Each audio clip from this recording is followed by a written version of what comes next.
Welcome to the Inverter Trap, a video on the hidden hazards of backup power safety. We will explore how common inverter setups can compromise the main safety defenses in a home's electrical system. The Earth Leakage Circuit Breaker, or ELCB, is designed to protect human life. It operates on a precision scale, ensuring the phase and neutral currents are balanced. If as little as 30 milliamps leak to the Earth, the imbalance is detected and the circuit is broken within milliseconds. The backup power illusion is that inverters bypass this main safety switch.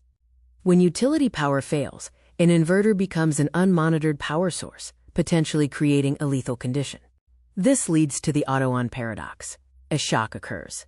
The main ELCB trips, and the inverter, sensing a blackout, restores power to the victim. The safety device inadvertently triggers a continuous lethal loop.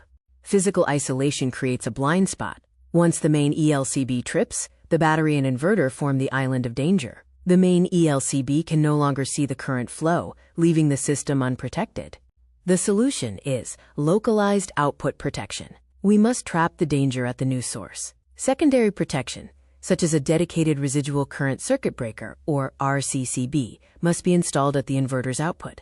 Beware of single-pole switches. They only isolate the phase, leaving the shared or common neutral energized and dangerous. Double-pole protection is necessary to guarantee complete isolation of all wires. The life safety matrix compares outcomes. Scenario A, without secondary protection, results in a continuous lethal shock. Scenario B, with a secondary RCCB, provides immediate cutoff and a safe system trip. To work safely, assume all wires carry live battery power. Achieving the zero energy state requires a three-step process: physical shutdown, DC isolation, and mandatory testing. Step 1 requires physical shutdown. You must kill the inverter logic first by switching the unit off at the control panel before isolating the energy source. Step 2 demands DC isolation. Disconnect the raw chemical energy by physically separating the battery from the inverter using a suitable DC circuit breaker. Step 3 mandates testing. The most dangerous wire is the assumed dead wire. Always test phase to neutral and phase to earth to confirm a zero energy state. Common installation errors create lethal traps. These include skipping output protection, improper grounding, and dangerous bypass switches allowing backfeeding.